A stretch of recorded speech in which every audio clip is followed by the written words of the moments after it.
Amém. Meus irmãos, a paz do Senhor Jesus. Graças a Deus que nos dá vitória, né? Se você pode compartilhar esse culto com alguém. Eu sei que essa mensagem pode ecoar mais longe através da internet e você pode ser esse canal nessa hora. Eu quero ler com vocês, talvez é um trecho grande, mas talvez essa semana você não leu nenhum capítulo, né? Então você vai lavar a alma aqui agora. Vai ficar faltando só um versículo, porque o 19 não faz tanto, vamos ler até o 18. E diz assim a palavra do Senhor. Revelação de Jesus Cristo, a qual Deus lhe deu para mostrar aos servos as coisas que em breve devem acontecer. Que em breve devem acontecer, não é uma dúvida, não é que podem acontecer, mas é uma certeza.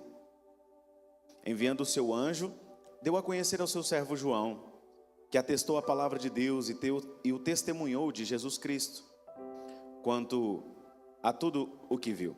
Bem-aventurado aquele que lê, e bem-aventurados aqueles que ouvem as palavras da profecia e guardam as coisas nela escritas, pois o tempo está próximo. João, às 7 igrejas que estão na província da Ásia, que a graça e a paz estejam com vocês, da parte daquele que é, que era e que há de vir, da parte dos 7 espíritos que estão diante do seu trono, e da parte de Jesus Cristo, a fiel testemunha, o primogênito dos mortos e o soberano dos reis da terra. Àquele que nos ama e pelo seu sangue nos libertou dos nossos pecados, e nos constituiu reino, sacerdotes para o seu Deus e Pai, a Ele a glória e o domínio para todos sempre, amém. Eis que Ele vem com as nuvens e todo olho o verá, até mesmo aqueles que os transpassaram, e todas as tribos da terra se lamentarão por causa deles, certamente, amém. Eu sou o Alfa e o Ômega, diz o Senhor Deus, aquele que é, que era e que há de vir, o Todo-Poderoso. Eu, João, irmão e companheiro de vocês na tribulação, no reino e na perseverança em Jesus, estava na ilha chamada Pátimos por causa da palavra de Deus e do testemunho de Jesus. Achei-me no Espírito no dia do Senhor e ouvi atrás de mim uma voz forte como de trombeta, dizendo: escreva num livro o que você vê e mande-o às 7 igrejas, Éfeso, Esmirna, Pérgamo, Tiatira, Sardes, Filadélfia e Laodiceia. Voltei-me para ver quem falava comigo e, ao me voltar, vi 7 candelabros de ouro, e no meio dos candelabros, um semelhante a um filho do homem, com vestes talares e cingindo a altura do peito com um cinto de ouro. A cabeça e os cabelos dele eram brancos como a alva lã, como neve. Os olhos eram como chama de fogo. Os seus pés eram semelhantes ao bronze polido, como que refinado numa fornalha. A voz era como o som de muitas águas. Na mão direita ele tinha 7 estrelas, e da sua boca saía uma afiada espada de 2 gumes. O seu rosto brilhava como o sol na sua força. Ao vê-lo, caía aos pés como morto. Porém ele pôs sobre mim a mão direita, dizendo: não tenha medo, não tenha medo. Eu sou o primeiro e o último, e aquele que vive. Estive morto, mas eis que estou vivo para todo sempre, e tenho as chaves da morte e do inferno. Amém. Pai querido, nós estamos aqui para louvar o Senhor, e o nosso coração nos impulsiona a dizer essa noite, ó Deus, que o Senhor é o alvo das nossas vidas. É por isso que, independentemente de qualquer coisa, nós estamos aqui, ó Deus, para fazer o que já fizemos, nos dobrando ao Senhor em rendição completa através da nossa adoração. Mas que a sua misericórdia, ó Deus, nesse momento seja compartilhada aos nossos corações através da sua palavra revelada, e que em nós, ó Deus, possa haver o fruto da sua justiça, que leve-nos para o lugar do centro da sua vontade. Em nome de Jesus, amém. Queridos, tem uma palavra do Senhor para o seu coração aqui nesse momento. E eu confesso para os irmãos que eu preciso dos irmãos aqui hoje muito. Menino Marquinhos. Bom, levantei 4 horas da manhã hoje, e até agora nós estamos, né? A gente foi pregar pela manhã fora, e alguns irmãos que estão aqui também estavam comigo nessa jornada. E foi uma bênção lá, mas o meu corpo está fraco aqui. O Espírito está forte no Senhor Jesus, né? Mas o cansaço bate. Então, Vocês me ajudam a pregar aqui hoje, em nome de Jesus. Queridos, semana passada nós iniciamos essa série. E na primeira parte nós vimos que Jesus, de fato, Ele é mestre porque Ele nos ensina, Ele nos conduz, Ele traz lições valiosas. E é interessante que não somente no seu ministério, mas até hoje Ele nos ensina através de situações práticas que acontecem nas nossas vidas. Mas nós vimos aqui na semana passada que mais do que tê-lo como mestre, como alguém para seguirmos os seus ensinamentos, simplesmente como lições, o Senhor deseja que o nosso coração esteja rendido para que sejamos não meros alunos no sentido de ouvir as suas palavras, mas que sejamos discípulos, que pratiquemos a sua palavra. Porque recebê-lo como mestre, como eu disse na semana passada, até ateus, mundo afora, o recebem como mestre. Mas recebê-lo como Senhor significa dobrar na nossa vontade e colocar essa vontade nas mãos dele, dizendo: eu estou disposto a obedecer à sua vontade. Eu estou disposto a reconhecer que ela é boa, ela é perfeita, ela é agradável. E ela me conduz para os lugares que eu ainda não projetei e jamais imaginei no meu coração, embora que o momento presente muitas vezes fale para mim e para você que parece impossível. E de fato, alguns momentos que vivemos, é difícil entendermos e compreendermos essa verdade, que as promessas do Senhor, irmão, olha aqui em nome de Jesus, elas não voltam para a boca do Senhor sem cumprir o efeito para o qual foram direcionadas sobre a sua vida. E glória a Jesus por isso, graças a Deus por isso.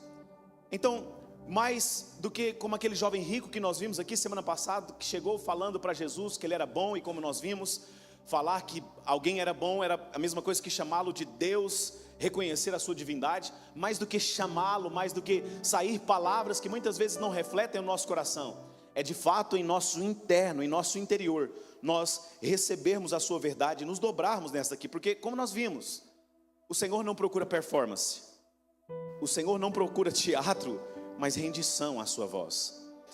Esse texto aqui que nós lemos, e entrando na nossa temática de hoje, de Apocalipse, talvez seja um dos mais maravilhosos de toda a Bíblia.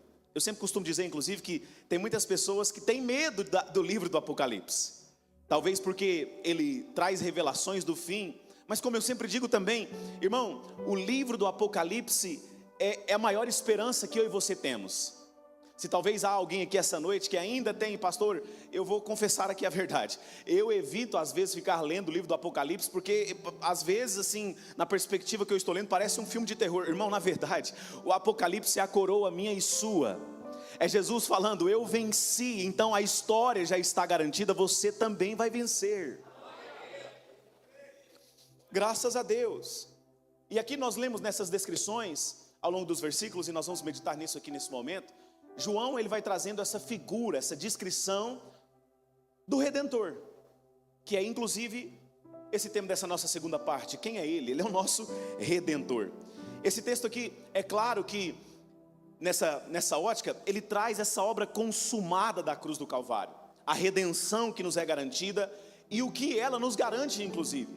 Porque perceba que a salvação e o sacrifício de Jesus na cruz, lógico que o alvo principal é nos limpar dos pecados, para termos o acesso a Deus e consequente vida eterna. Mas também há garantias presentes para esse tempo que nós estamos ainda passando até chegarmos na eternidade. Irmãos, há garantias da parte de Deus reveladas na cruz para esse tempo sobre a nossa vida.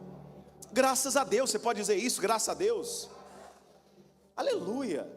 Então quando João está escrevendo aqui Apocalipse, nós até lemos nas suas palavras, ele vai dizer: eu compartilho do sofrimento de vocês.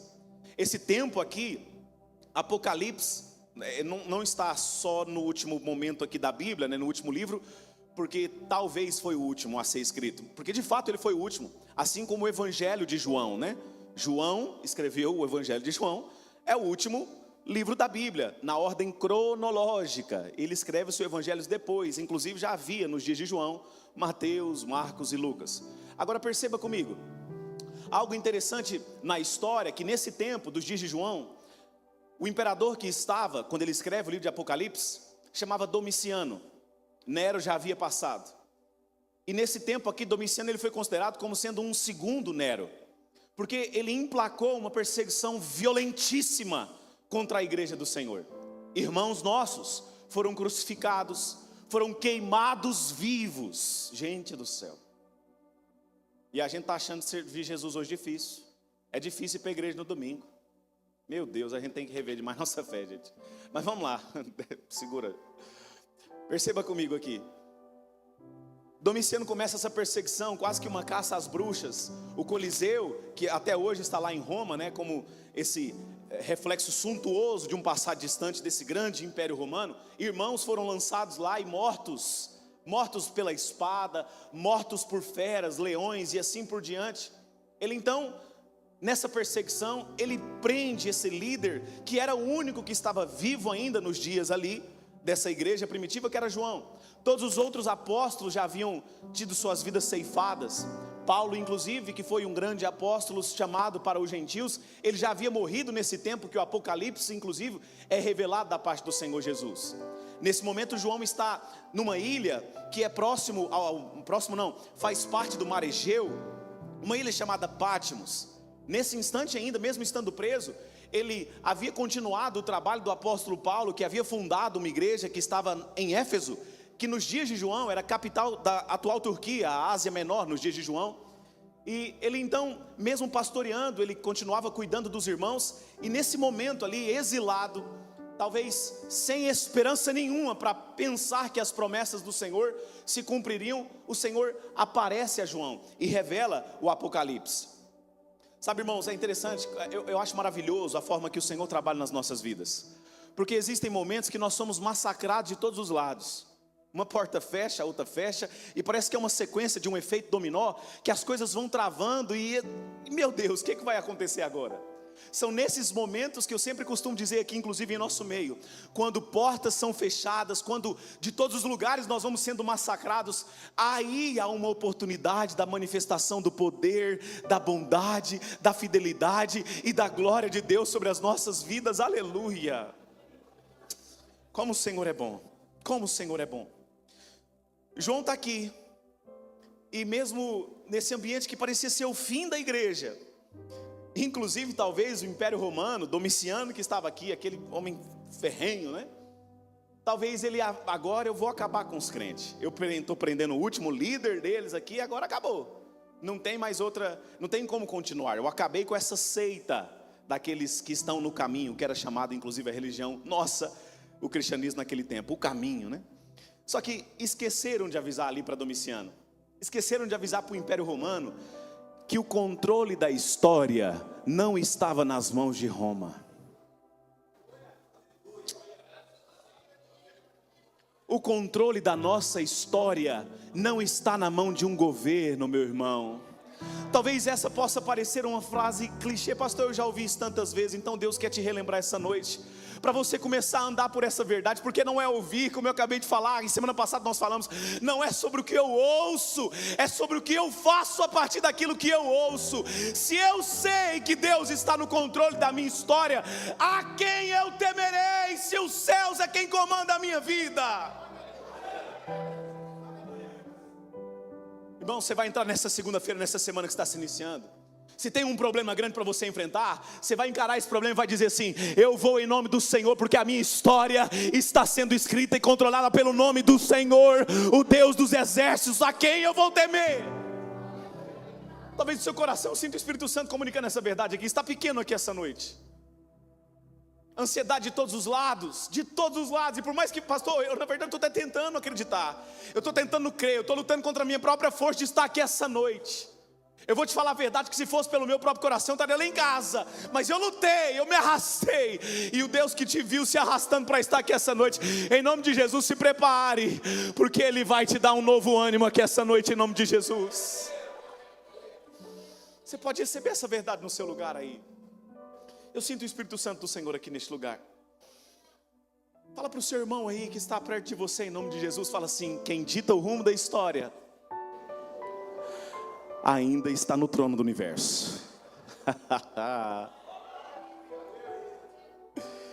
Meu irmão, a gente talvez aqui possamos ter, nesse sentido, interpretações diferentes. Eu não quero entrar nesse mérito, porque não é esse o cunho.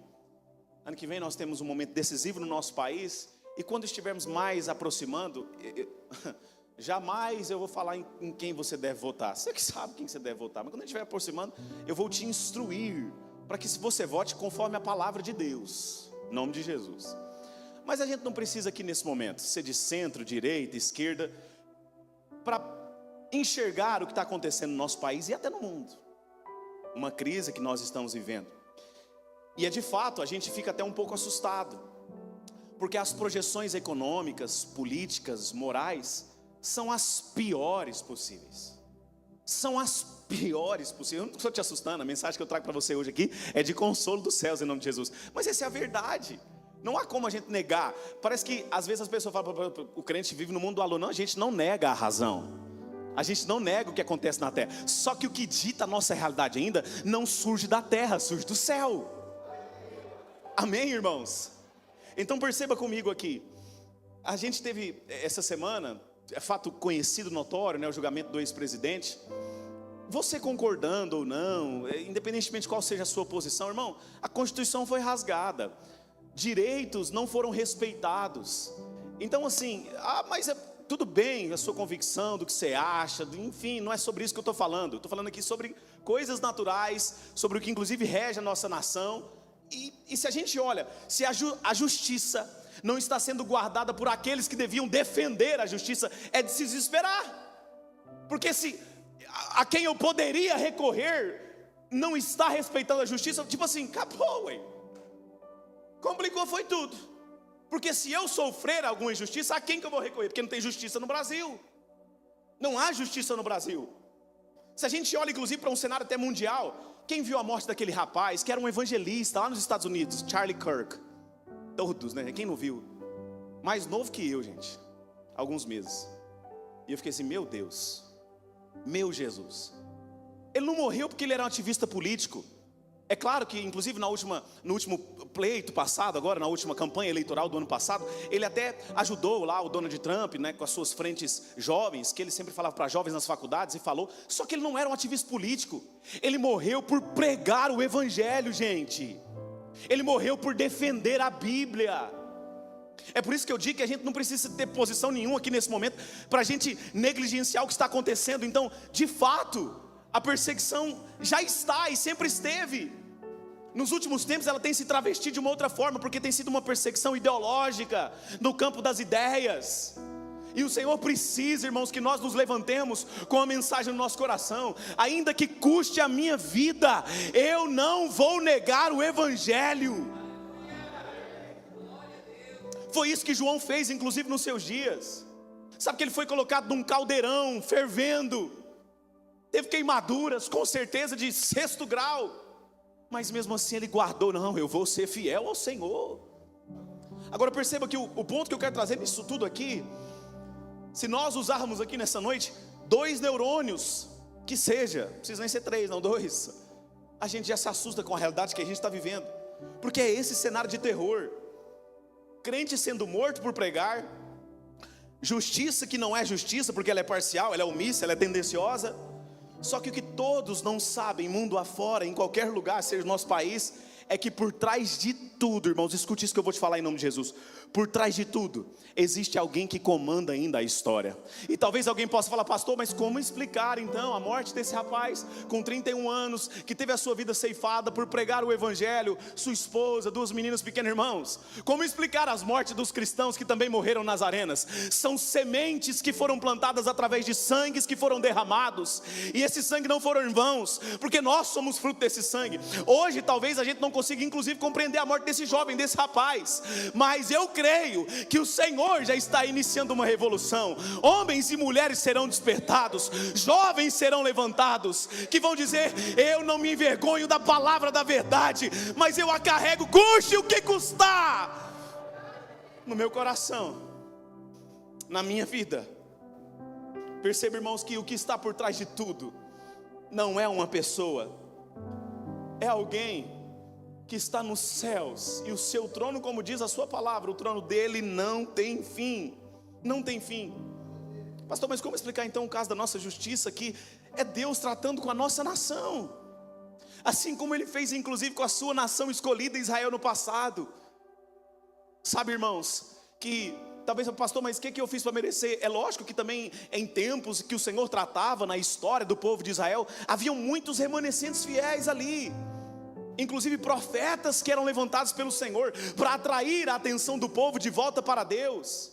Mas o Senhor tem seus meios e caminhos. O que importa é que em todas as coisas o Senhor é quem comanda e governa toda a história. Meu irmão, a minha e a sua história não é um final trágico, é um final triunfante, porque Ele já escreveu a nossa história. Aleluia, aleluia.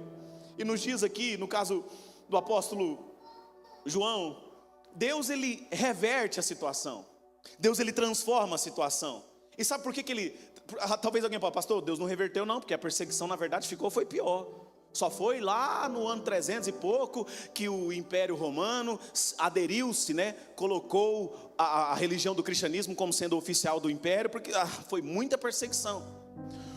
Quando eu falo que o Senhor ele reverte a situação, é porque ele revela o futuro, como que dando uma resposta: eu estou no controle de todas as coisas, eu é quem comando a história ainda, que está sobre o meu domínio. Aleluia.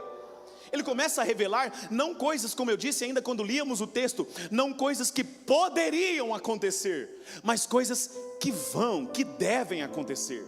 Não é um futuro incerto, irmão. E olha aqui para mim em nome de Jesus, eu e você, a nossa casa, a nossa vida não está caminhando para lugar nenhum. Não é incerto não, nós temos a certeza, nós temos um final que é garantido pela assinatura daquele que ainda tem a caneta do universo. Aleluia. E a primeira coisa que João tem a contemplação é justamente da pessoa do nosso Redentor, Jesus. Sabe, irmãos, é maravilhoso. Inclusive tem aquele hino aí que ficou famoso esses dias para trás, daquela, eu esqueci o país dela, mas é africano, não sei se é da Angola, fala português também, Nas horas escuras da vida, Jesus está lá. É isso aqui que acontece, porque nas horas mais terríveis que nós passamos, talvez a gente possa esquecer quem Ele é, mas o Espírito Santo nos traz aqui em comunhão essa noite, para que nós possamos lembrar do poder que Ele tem, da presença que é infalível, irmão, em nome de Jesus.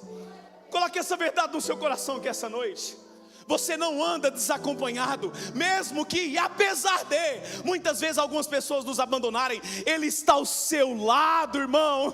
Ele é seu escudo à direita e à esquerda, como diz o salmista: 1000 caem do lado, 10.000 caem do outro, mas você permanece de pé, porque Ele está com você e guarda a sua casa. Observemos aqui então alguns pontos dessa pessoa do nosso Redentor, que é a nossa justiça, a nossa esperança, a nossa paz, a nossa alegria, o nosso Salvador. A primeira coisa que João contempla, que de fato o Senhor Jesus, Ele é tudo em nós. Mas nas suas palavras que a gente começou a ler aqui no capítulo 1, é que Jesus Ele está no meio da sua igreja. Jesus está no meio da sua igreja. Acompanhe comigo os versículos 12 e 13, que diz assim: voltei-me para ver quem falava comigo. Voltando-me, vi 7 candelabros de ouro, e entre os candelabros alguém semelhante a um filho de homem, vestido com uma túnica que chegava aos pés e um cinto de ouro ao redor do peito. João ele tem essa visão de Jesus como um rei. Ao mesmo tempo que ele é rei, ele também é o sumo sacerdote. Ou seja, em outras palavras, o nosso Senhor ele não só governa, mas Ele também intercede por nós. Aleluia, meu irmão. Aleluia. O nosso intercessor não é alguém falível. Aleluia. Não é alguém que precisa inclusive sacrificar para que os seus pecados não sejam levados em consideração pelo Senhor. Não é alguém que entra somente uma vez e me dá aqui seu pedido de oração, porque agora eu vou orar e há um poder especial na minha oração. Como muitas vezes nós, por sermos esse ambiente que inclusive o Silas falou, de sermos pentecostais, nós não, tem gente que tem uma unção de fato, existe uma graça especial, mas todos nós podemos chegar na presença dEle e entendemos que Ele nos ouve, Ele nos ouve. Você não precisa de alguém para orar por um milagre, apesar de o Senhor usar pessoas nesse sentido, mas você pode se adentrar na sala dele e dizer: oh Jesus, o Senhor está vendo que eu estou passando aqui, estende as mãos, eu necessito do Senhor, libere, ó Deus, um milagre sobre a minha casa. A gente passa a cultivar certas questões que são mais religiosas do que espirituais. Ele intercede. E se a gente olha meramente aqui nessa uma condição racional, passageira, efêmera, de fato, inclusive nesses casos que eu venho citando já nessa mensagem, parece que a história está à deriva, está indo para lugar nenhum. Só que não está, irmãos, e eu preciso bater nessa tecla, porque essa é a mensagem que o Senhor libera para o dia de hoje. Existe esse trono, como o próprio João vê aqui no Apocalipse, e ele não está vazio. Aliás, há alguém que está assentado nesse trono, que, como na própria revelação do Apocalipse, na coxa dele tem uma tatuagem assim, bem grande assim, escrito assim, ó: Rei dos reis e Senhor dos senhores, aleluia. Está lá, e não é inerte, ele se movimenta à medida que nós agimos na sua presença. Sabe, irmãos, e mesmo que esse Senhor, que é o nosso Redentor, a nossa salvação, governe sobre tudo, tenha tanto poder, e como alguns gostam de dizer: não, mas ele está muito ocupado, pastor, para se preocupar com eu, meu irmão, pelo amor de Deus. Tem crente que cai nessa mentira de Satanás. Não, eu não vou falar disso aqui com o Senhor, irmão.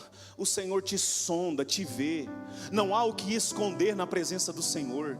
Não existe algo que seja grande ou pequeno. Mas isso aqui é muito, isso é irrelevante. Se está no seu coração, não é irrelevante. Se é uma dor, o Senhor se importa com essa dor. Se é um desejo, foi o próprio Senhor que te permitiu sonhar. Então, independentemente do que seja, não deixe de falar com Ele.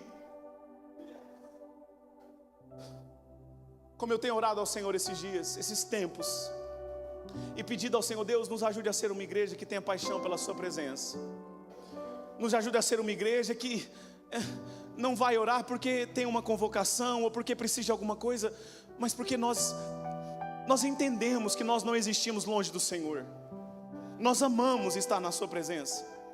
Sabe, irmãos, essa é a visão que João está tendo. Jesus está no meio da sua igreja, não só mandando na história, mas intercedendo por ela. Isso fica evidente, inclusive, quando nós olhamos para as 7 cartas que no capítulo 2 vai iniciar, começando pela igreja que estava em Éfeso. Nós vemos expressões recorrentes que Jesus fala através aqui das letras de João, e ele vai dizer: olha, eu conheço as suas obras, eu conheço o seu sofrimento, eu conheço as suas tribulações. São palavras que o Senhor vai liberando àquelas igrejas, que se aplicam a nós inclusive. Mas acima de tudo, Jesus, ele não só conhece a nosso sofrimento, perseguições, tribulações que passamos, angústias que passamos, mas ele termina em cada carta dizendo: eu tenho promessa para você. Eu tenho promessa para você. Talvez são contextos distintos que estejamos inseridos aqui no dia de hoje. E como se não bastasse essas pressões externas que nós não temos controle, também há outras situações internas, emocionais, depressão, ansiedade, crise de mais diversos tipos aí. A gente não consegue controlar. Medo, pastor, eu tenho tentado lutar contra esse medo, mas tem sido muito difícil. Deixa eu te falar algo da parte do Senhor, o seu Redentor aqui essa noite. O Senhor conhece exatamente aonde você está. Eu sinto o abraço de Deus aqui neste lugar. O Senhor conhece aonde nós estamos. É por isso que Ele traz você aqui essa noite para dizer: as minhas promessas ainda permanecem em pé sobre a sua vida. De pé sobre a sua vida.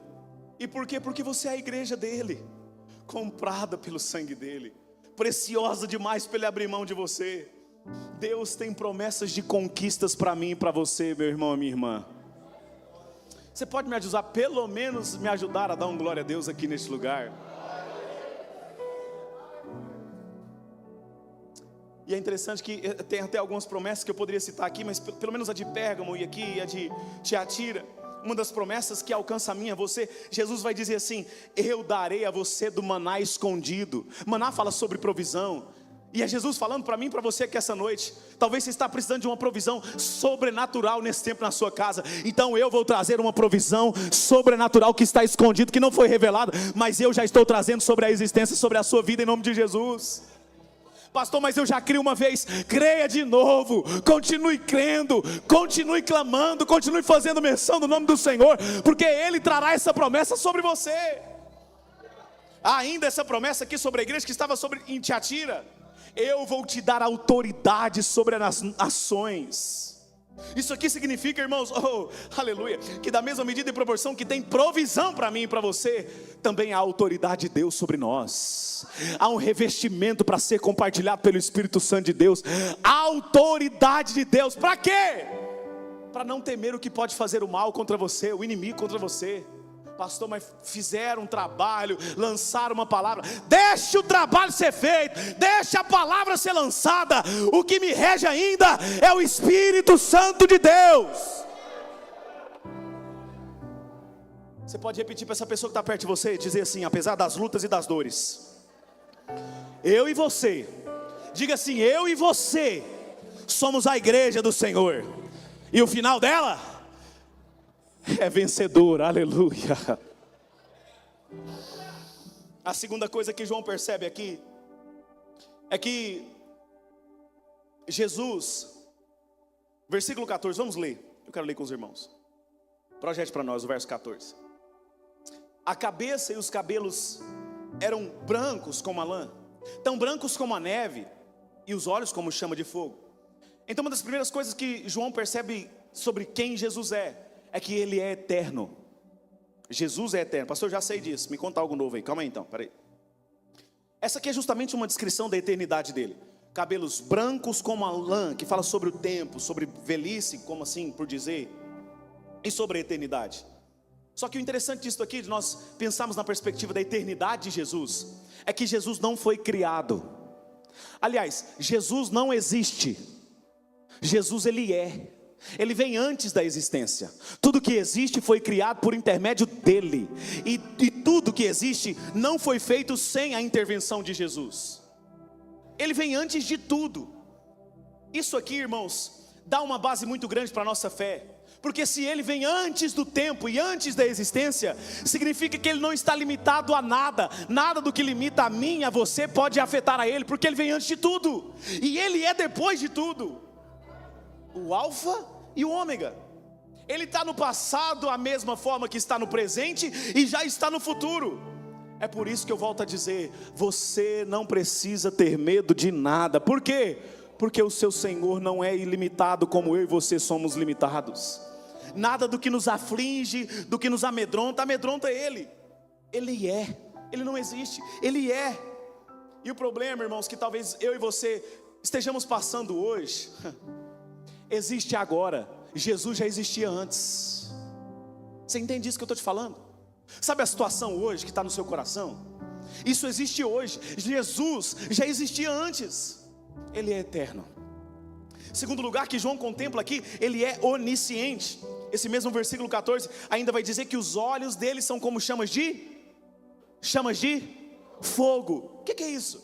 Ele sabe de tudo, porque Ele vê tudo. Ele vê tudo. Sabe, irmãos, às vezes sofrimentos que nós passamos, a gente pensa que está alheio aos olhos de Jesus, porque já se prolonga, pastor, tá muito tempo já. E eu preciso te relembrar, irmãos, que a coroa, ela não vem para quem desiste no meio do caminho. A recompensa, a resposta, o cumprimento da promessa não vem para quem para no meio do caminho.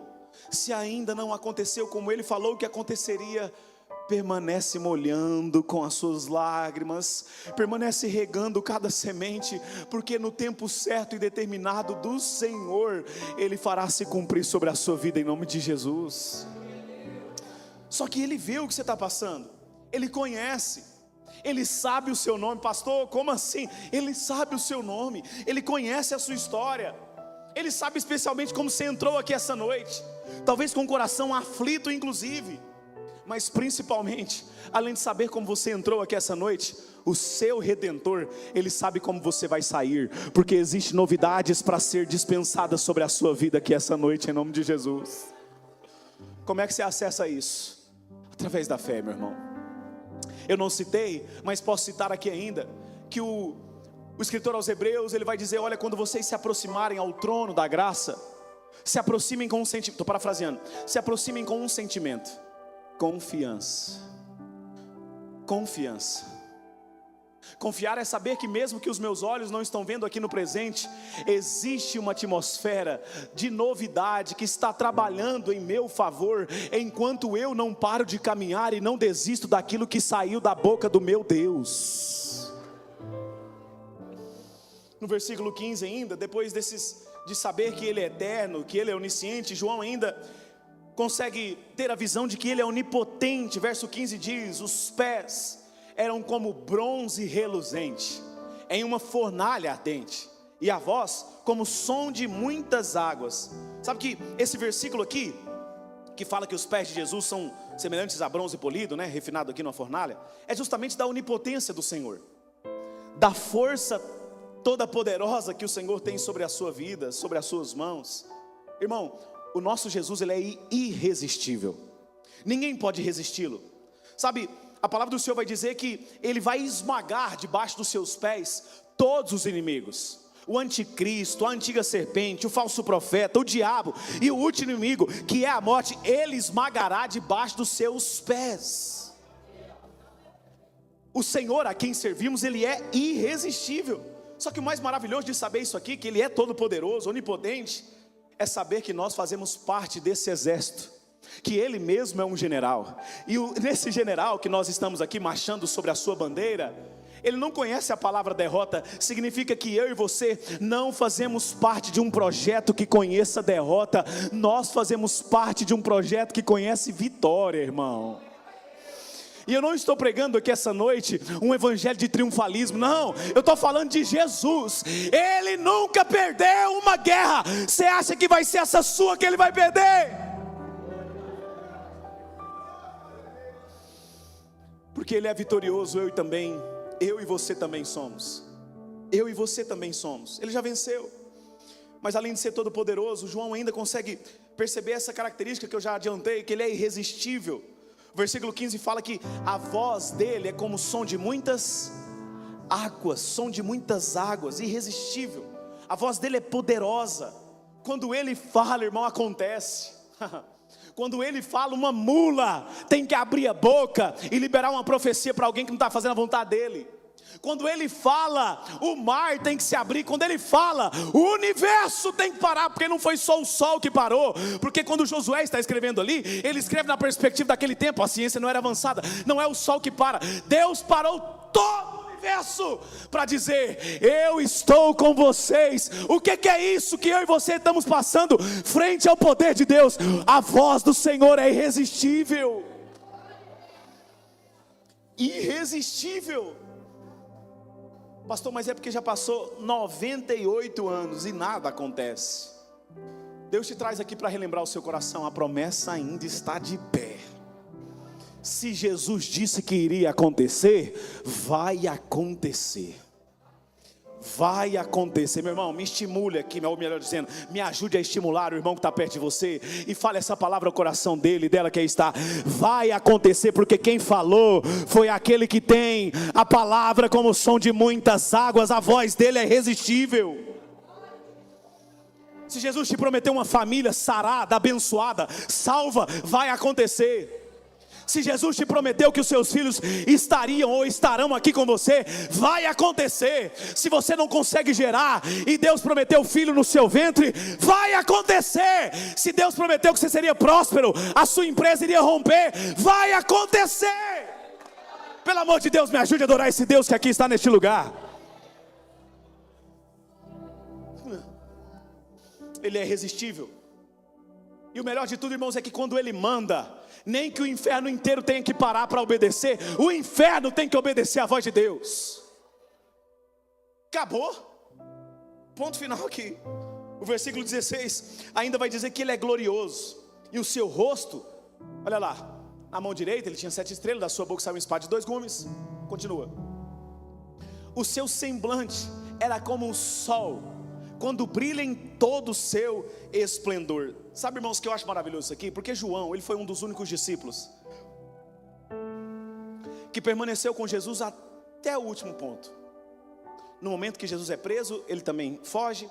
Mas a gente percebe que quando Jesus está lá pregado na cruz, não havia outros discípulos. Os que estavam de longe, com medo, outros já haviam fugidos. Mas Jesus, ele olha para a multidão, ele vê Maria e João, inclusive, estava lá. O interessante é que João viu Jesus em seus piores momentos na sua humanidade.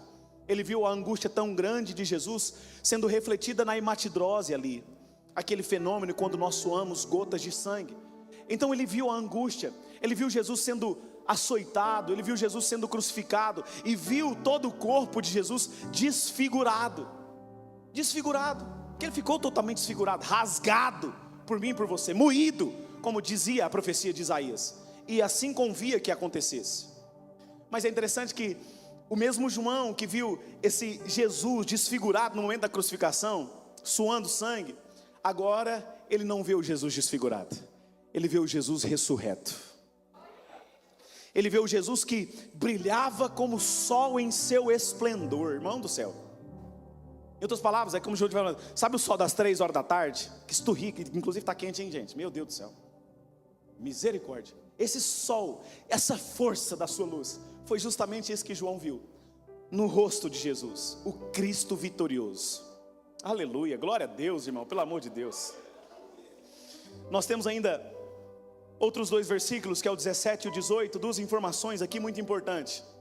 A primeira delas é que ele venceu a morte.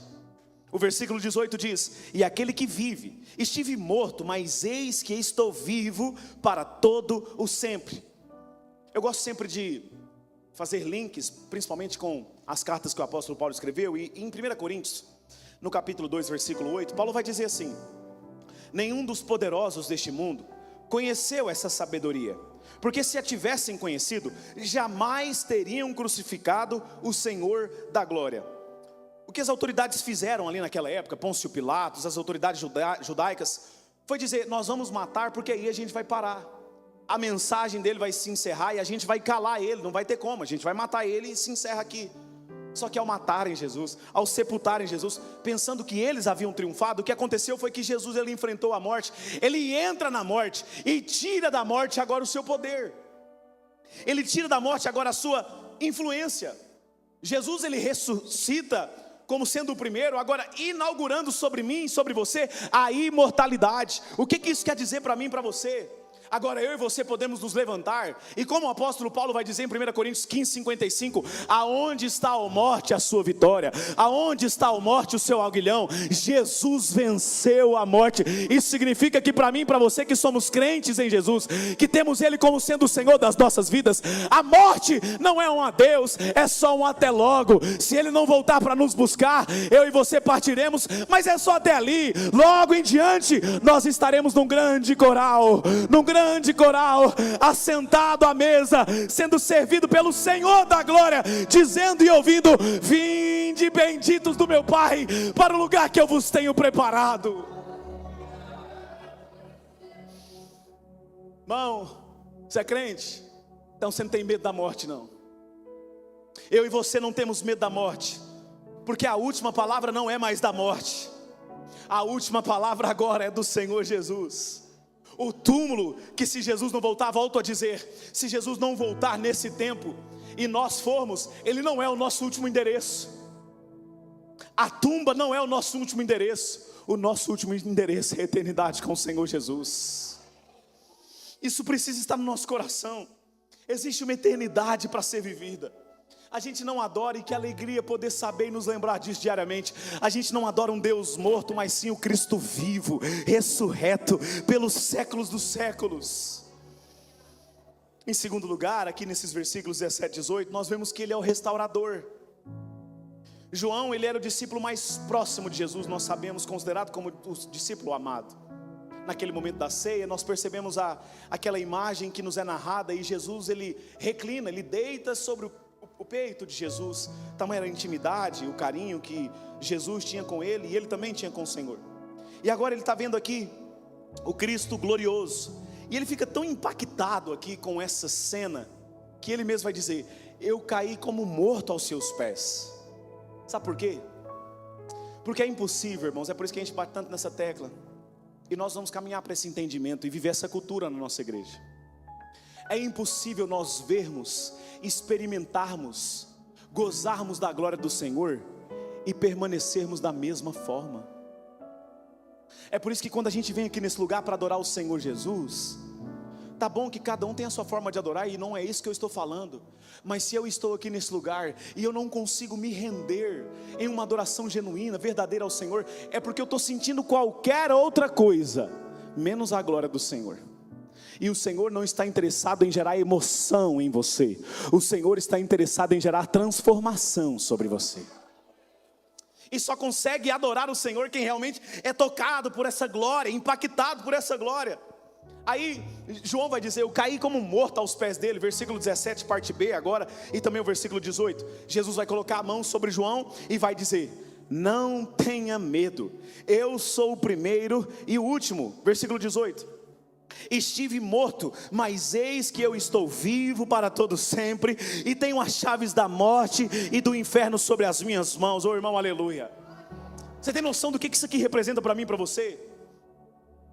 Que até no inferno é o Senhor Jesus quem manda, é Ele quem manda até nesse lugar. E aí ele diz para mim e para você que essa noite: não tenha medo. Por quê? Porque eu controlo o céu, eu controlo a terra e controlo até o inferno. Você está com medo de quê? Eu vou deixar alguns segundos aqui o Espírito Santo ministrar no seu coração. Do que você está com medo, meu irmão? É Ele que tem um controle.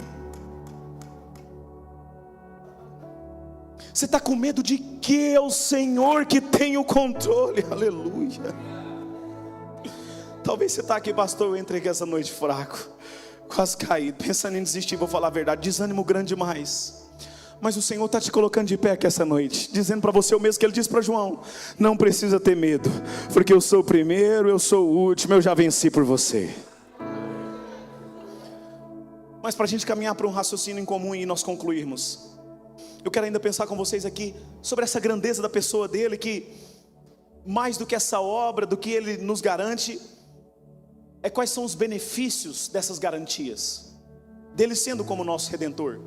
Em primeiro lugar, termos a certeza, diga comigo: Ele me ama. Aleluia. O versículo 5, a parte B, diz assim: aquele que nos ama. Perceba, irmãos, que não são detalhes lançados ao vento. João, pelo Espírito de Deus, não diz: Ele nos amou, é só lá na cruz que Ele nos amou. Ou então, Ele nos amará só na eternidade, quando nós tivermos o nosso corpo transfigurado e recebermos uma nova matéria gloriosa como a que Jesus recebeu. Não, Ele nos ama hoje. Hoje. O que isso significa para mim e para você, irmão? É interessante isso daqui, porque muitos de nós que aqui estamos esperando: tá bom, pastor, eu já sei que me ama. Eu volto inclusive lá no século 17. Houve um movimento que foi uma continuação da reforma protestante. Os luteranos. Os luteranos foram responsáveis por acabar com algumas coisas que haviam ainda ficado como práticas da igreja católica. Então eles foram levantados pelo próprio Senhor, eu tenho certeza disso no meu coração, para que essas práticas mais ritualísticas e até certo modo místicas não mais estivessem no meio da sua igreja, no meio do seu plano, através da sua igreja na terra. E uma frase que esse povo sempre carregava, sempre falavam é pouco você ser amado por Jesus? É pouco eu e você sabermos que somos amados por Jesus? Irmão, essa é a maravilhosa notícia dos céus, que Ele nos amou, Ele nos ama e Ele nos amará incondicionalmente em todo o tempo. Não por aquilo que nós podemos oferecer, porque o que nós podemos oferecer? Ele nos amou, garantido que nos amaria sempre, na nossa pior fase, quando éramos pecadores, destituídos da glória de Deus, não éramos dignos da sua presença. Ele nos amou e nos resgatou, nos transportou para perto de si. Esse aqui é um amor abundante, constrangedor, imerecido, a ponto de ir até o fim, sacrificar por mim e por você. Sabe, irmãos, o diabo, ele sabe muito bem disso. É por isso que ele, nas nossas debilidades, fragilidades, ele ataca justamente essa área no nosso coração, que nós não somos amados, que não temos valor, porque ele consegue ver traumas em nós, ele consegue ver rejeições em nós, ou até mesmo uma baixa autoestima que você possa ter. E Ele consegue nessa brecha que você tem na sua prática, na sua vida, encontrar essa oportunidade de dizer que você não tem um valor. Será mesmo que o Senhor me ama? E aí Ele começa a introduzir essa mensagem, e muitas vezes vai ganhando espaço no seu coração. Não, de fato, eu não sei se eu sou amado, mas o Senhor hoje diz para mim e para você que em alto e bom som: você não é amado por qualquer um, você é amado pelo autor da vida, pelo Rei do universo, a pessoa mais importante da história. Não porque você tem alguma coisa para me oferecer, e o dia que você não puder mais me oferecer, eu vou deixar de te amar. Não, eu escolhi te amar, e te amei para que você tivesse uma vida em abundância. Mas perceba que Ele não só te amou, como Ele também te honra. O Senhor te coroa de honra, meu irmão, minha irmã. O versículo 6 diz assim: e nos constituiu reino. Projete para nós, por favor. Constituindo-nos reino e o quê? Constituindo-nos reino e sacerdote para o seu Deus e Pai. Irmão, além de nós não sermos mais estranhos, como eu dizia agora há pouco naquele ponto, nós não precisamos mais de mediadores, de guias, de coaches, de qualquer outra coisa, de pai de santo, de mãe de santo, qualquer coisa nesse sentido. Nós temos livre acesso à revelação, porque Ele nos coloca nesse lugar.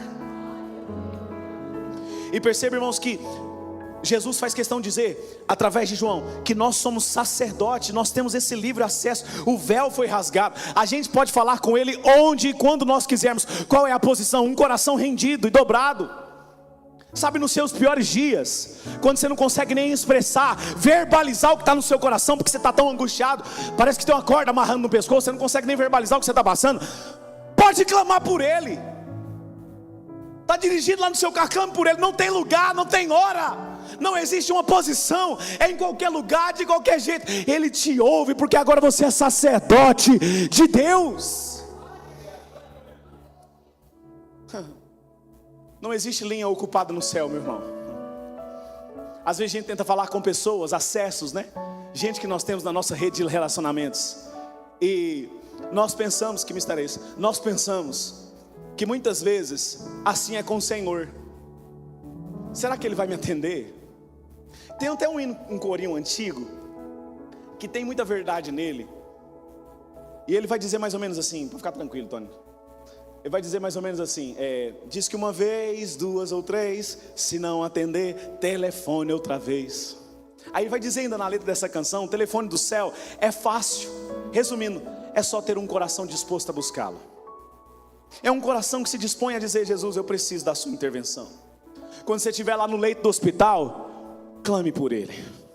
Quando você estiver num beco sem saída, clame por Ele. Pastor, eu recebi um diagnóstico de um câncer desfavorável, não é impossível. Clame por Ele. Por quê? Porque você tem acesso, você pode falar com Ele. Você tem ponte livre que te liga ao Senhor Jesus. Só que além, para nós concluirmos aqui, além de ter te feito sacerdote, Ele também te constituiu como rei. Irmão, isso aqui é maravilhoso. Isso aqui é maravilhoso. Ele nos fez assentar nas regiões celestiais. A palavra do Senhor vai dizer: eu e você em Cristo estamos assentados nas regiões celestiais, acima. É por isso que eu falo, irmão, a gente está acima de qualquer obra maligna. Nós estamos acima de potestade e principado.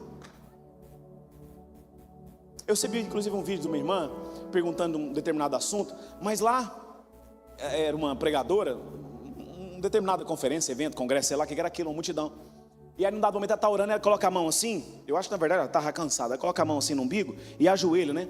Aí a pessoa fazendo interpretação, e eu falo: meu Deus, como é que tem gente ainda? Oh, meu Deus, gente, vamos ler a Bíblia, pelo amor de Deus, pelo amor de Jesus. Vamos lá. Aí a pessoa fazendo análise do vídeo: não, olha, aqui, ó, é por isso que você, quando você entrar num ambiente de batalha, de intercessão, de guerra espiritual, você tem que proteger seu umbigo, porque essa é a região atacada pelos principados e potestades. Eu falei: irmão, pelo amor de Deus, nós somos reino de Deus, estamos acima de qualquer artimanha de Satanás, nós estamos acima, a gente está colocado em Cristo, numa posição acima disso daqui. Irmãos, é a palavra de Deus. Eu não estou falando aqui algo de minha convicção pessoal ou interpretação para estimular o seu ego aqui essa noite. É a Bíblia que vai dizer: você é rei de Deus, feito rei pelo Senhor. É a Bíblia que está dizendo isso aqui. Acima de qualquer coisa nesse sentido. Então, olha, além de nós termos essa garantia que o sangue de Jesus nos protege, nós fomos feitos rei pelo Senhor Jesus e estamos acima de todo principado e potestade. E eu termino, além de nos amar, de nos honrar, Ele nos deixou uma promessa que precisa nos motivar todos os dias, e a promessa é: eu voltarei para os buscar. E isso aqui é o nosso subtítulo, ou título dessa segunda parte da nossa série. Porque Ele é o nosso Redentor, aquele que nos remiu, que pagou o preço que nós não merecíamos, para nos dar a garantia da eternidade. Perceba que o versículo 7 vai dizer: eis que Ele vem, verso 7, eis que Ele vem com as nuvens, e todo olho o verá, até mesmo aqueles que o transpassaram. Esse aqui, irmãos, é o centro da nossa fé. Se nós nos esquecemos da eternidade e dessa promessa que Jesus irá nos buscar, o que a gente está fazendo aqui? O que vale ser crente se não lembrarmos que Jesus voltará para nos buscar? Sabe, ao longo de toda a história, homens tentam diminuir essa verdade e até esquecer esse fato aqui. Só que a maior verdade que ainda ecoa no mundo é: Jesus irá voltar para buscar a sua igreja. Jesus está voltando para buscar a sua igreja. Passam-se céus e terra, mas a sua palavra permanece para sempre. E a volta de Jesus, irmãos, ela vai ser pessoal, não num sentido individual, que pode acontecer, mas quando eu falo pessoal, é que Jesus não vai mandar um embaixador, um representante. Não vai ser os apóstolos que virão buscar a igreja do Senhor representando, não. O próprio Jesus virá buscar. Ele mesmo virá. E como a promessa diz aqui no versículo 7 que lemos: todo olho verá, até aqueles que um dia os transpassou, feriu, o crucificou. Para você entender, pastor, como assim? É que eles vão ressuscitar. Eles já estão dormindo, e como diz Paulo, eles vão ter que ressuscitar. E eles que um dia feriram, crucificaram, vão ter que reconhecer. É por isso que a Bíblia vai dizer: e todo joelho vai se dobrar e vai reconhecer que Ele é Senhor, no céu, na terra e debaixo da terra. Aleluia, glória a Jesus. E eles vão ver a mesma visão que eu e você veremos também, só que nós vamos estar na eternidade, em nome de Jesus, do Cristo em majestade, em glória e poder. A vinda do Senhor, irmãos, ela será repentina. Sabe, eu amo, eu oro ao Senhor, prego sobre isso daqui. Os irmãos sabem muito bem dessa verdade. Eu creio que o Senhor tem coisas maravilhosas para vivermos ainda nesse tempo, em termos de restauração, transformação, prosperidade e coisas naturais desse tempo. Só que isso não é nada comparado com a eternidade. Irmão, a mensagem do Senhor para mim e para você que essa noite é: não perca de vista a eternidade. Não perca de vista o desejo pela promessa, porque é inesperado, é no momento, ninguém sabe. É como um ladrão, inclusive o próprio Senhor Jesus em uma parábola ele vai dizer sobre isso. Qual ladrão que fala: eu vou ir te assaltar, tadinho? Você vai se preparar. Ninguém sabe o momento. É por isso que a mensagem do Senhor para mim e para você é: se prepare, igreja. Se prepare, ó igreja, porque está chegando o dia que Jesus virá nos buscar. Se prepare, ó igreja, porque está chegando o momento em que nós seremos recebidos nessa eternidade, porque recebemos o Senhor Jesus como Filho de Deus.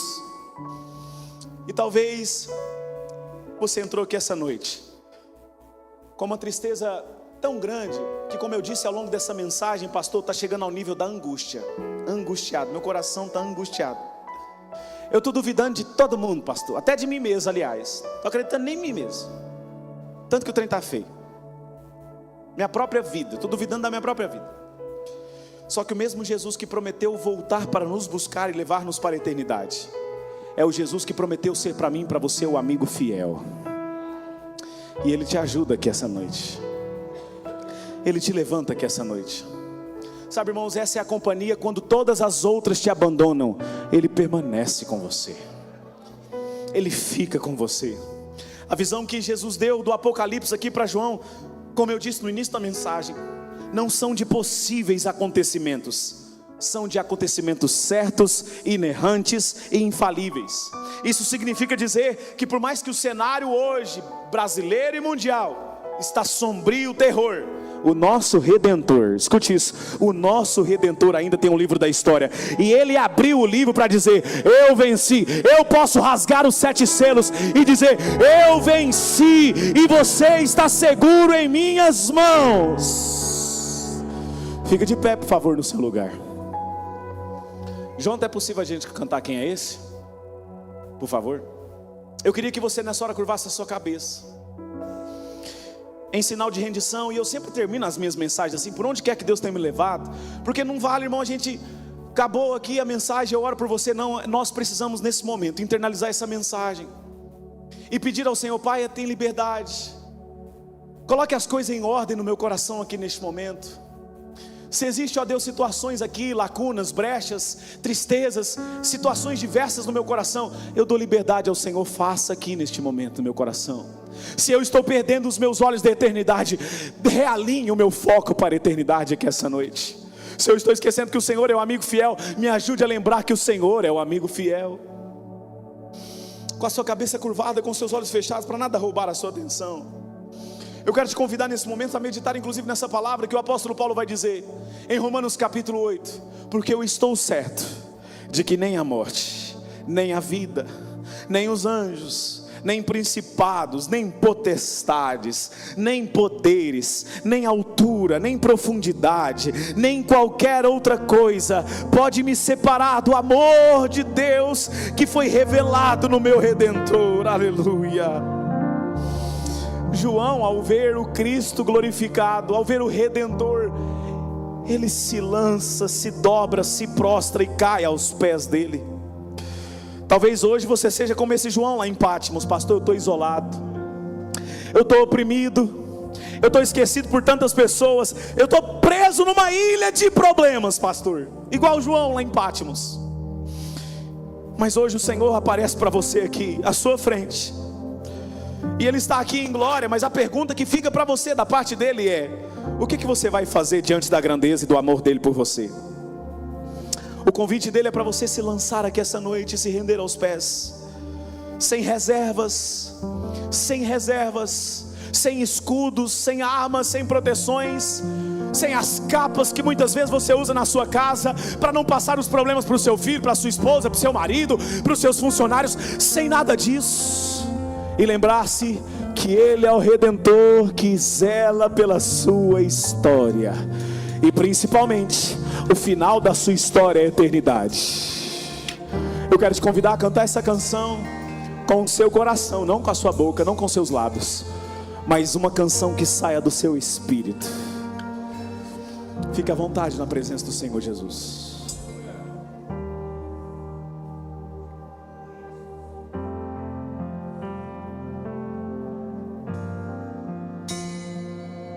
Você que aqui ao longo dessa mensagem o Espírito Santo foi comunicando ao seu coração, e você se viu nessa situação, ou se vê: pastor, de fato eu preciso dessa ajuda. Eu estou aqui angustiado em muitos assuntos, e ninguém precisa saber qual é o assunto. Vergonha é eu não reconhecer que preciso da ajuda de Deus. Eu preciso da ajuda de Deus. Se você deseja aqui neste lugar receber uma força que vem dos céus, não que sai simplesmente, meramente desse altar, mas que sai do trono do Senhor aqui para a sua vida, Ele vai te impelir aqui essa noite com força, com graça, e você não vai esquecer que Ele está com você. Eu quero orar por você e repreender tudo aquilo que não vem de Deus no seu coração, aquele espírito de angústia que tem aprisionado você, a ansiedade que tem travado você, a depressão que tem te acusado do passado. Você vai olhar com uma nova perspectiva sobre a sua vida aqui essa noite. Eu quero orar com você, orar pela sua vida. Pode chegar aqui mais frente, em nome de Jesus. Nós vamos cantar mais uma vez. Se você precisa dessa oração, eu te estimulo a estar aqui, porque não é a presença do pastor Breno que você está vindo pedir oração, é a presença de Deus que você está vindo pedir socorro aqui essa noite. Vamos mais uma vez o refrão? Você que está aí no seu lugar, na sua poltrona, na sua cadeira, você vai estender as suas mãos para cá, e à medida que você também orar por esses irmãos que aqui estão, o Espírito Santo vai te visitar aí no seu lugar. Mesmo que você não tenha saído, Ele vai te visitar aí pela misericórdia e graça. E enquanto o presbítero Marcos vai estar aqui orando, eu vou estar impondo a mão sobre você que está aqui à frente. E você se prostre, fale com o Senhor e receba essa unção que vem da parte do céu sobre a sua vida. Glória a Deus. com os olhos fechados, do jeito que nós estamos e com as nossas cabeças abaixadas, oremos ao Senhor nesse momento. Senhor Jesus, mediante de tudo isso que nós ouvimos nesta noite tão especial que o Senhor nos proporcionou, diante de todos os sentimentos, as emoções que param sobre os nossos corações e as nossas mentes, que às vezes nos gera medo, nos gera trauma, nos gera angústias. Senhor, o Senhor é o Deus Todo-Poderoso, Criador dos céus e da terra, e eu clamo ao Senhor nessa noite, nos liberte, Jesus. Dependemos de Ti, precisamos de Ti, nós somos totalmente Teus, Senhor. O diabo não tem poder sobre os nossos sentimentos, sobre as nossas emoções, sobre nós, pois o Senhor nos pagou alto preço. Ei, irmão, irmã, nada te afasta do amor do teu Criador. Ele te criou à imagem e à sua semelhança. Você foi gerado para vencer. Deus nunca perdeu uma batalha, Ele nunca perderá. Senhor, erga o teu cetro de justiça sobre cada um dos homens, das mulheres, das crianças, dos jovens, dos adolescentes que estão aqui. O Senhor é a luz que guia o nosso caminho. O Senhor é a nossa rocha inabalável. O Senhor é o prazer, é a presença que satisfaz. Que todo medo bata de retirada em nome de Jesus. Que toda depressão e angústia caia por terra em nome de Jesus. Que todas as correntes do passado sejam quebradas e anuladas pelo poder do sangue de Jesus. É chegado um novo começo, é chegado uma nova unção, é chegado um novo tempo com Cristo Jesus. Deus irá levantar uma nova igreja dentro de sua igreja, uma noiva selecionada, capacitada, preparada, que não só vive o evangelho de Cristo Jesus, mas que defenda com a sua própria vida, se for. Erga, Senhor, essa nova geração, e que amanhã, na segunda, na terça, na quarta, na quinta, na sexta, a palavra venha a ser: o Senhor é o nosso pastor. O Senhor sempre esteve, sempre está e sempre estará do nosso lado. Você pode dar uma salva de palmas bem forte para Jesus? Aleluia, aleluia. Pode ser melhor para Ele aí, com glória a Deus e glória a Deus. Nós te adoramos, Deus. Estenda as suas mãos. Aqui ainda, não precisa nem sair, pode estender as suas mãos.